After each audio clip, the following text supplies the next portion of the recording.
busy and excited, making notes and taking photographs. A special visitor had arrived and was now the center of attention.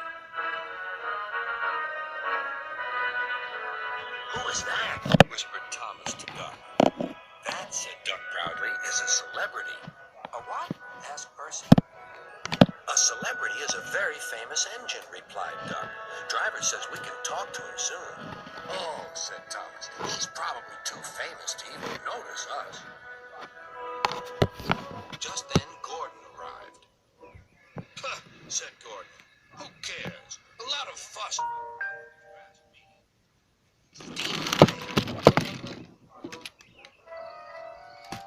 Later that night, the engines found that the visitor wasn't conceited at all.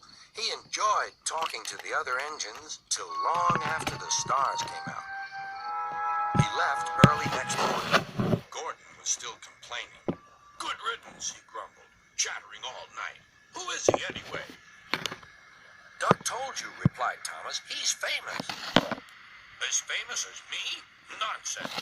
"He's famouser than you. He went 100 miles an hour before you were even thought of."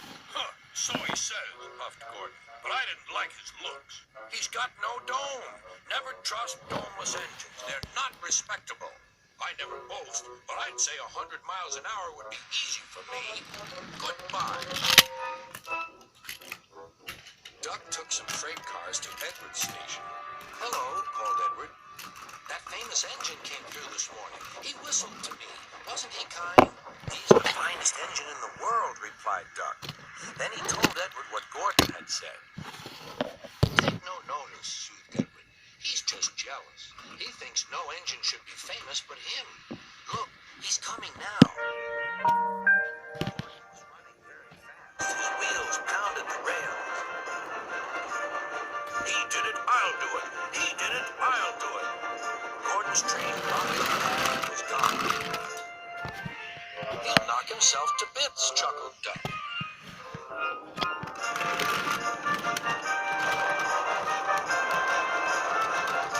Gordon's driver eased him off. "Steady, Gordon. We aren't running a race." "We are then," said Gordon, but he said it to himself. Suddenly Gordon began to feel a little strange. "The top of my boiler seems funny," he thought. "It feels as if something is loose. I'd better go slower." But it was too late.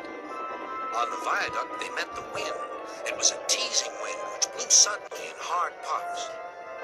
Gordon thought it wanted to push him off the bridge. "No, you don't," he said firmly. But the wind had other ideas. It curled round his boiler, crept under his loose dome, and lifted it off and away into the valley below. Gordon was most uncomfortable. The cold wind was whistling through the hole where his dome should be, and he felt silly without it.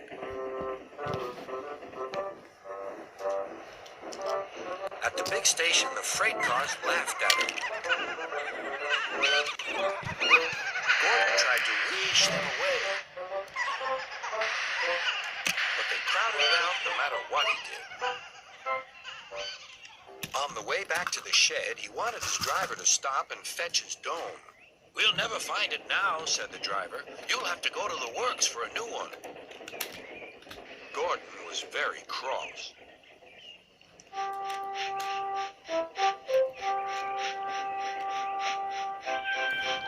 "I hope the shed is empty tonight," he huffed to himself. But all the engines were there waiting. "Never trust domeless engines," said a voice from somewhere behind him. "They aren't respectable."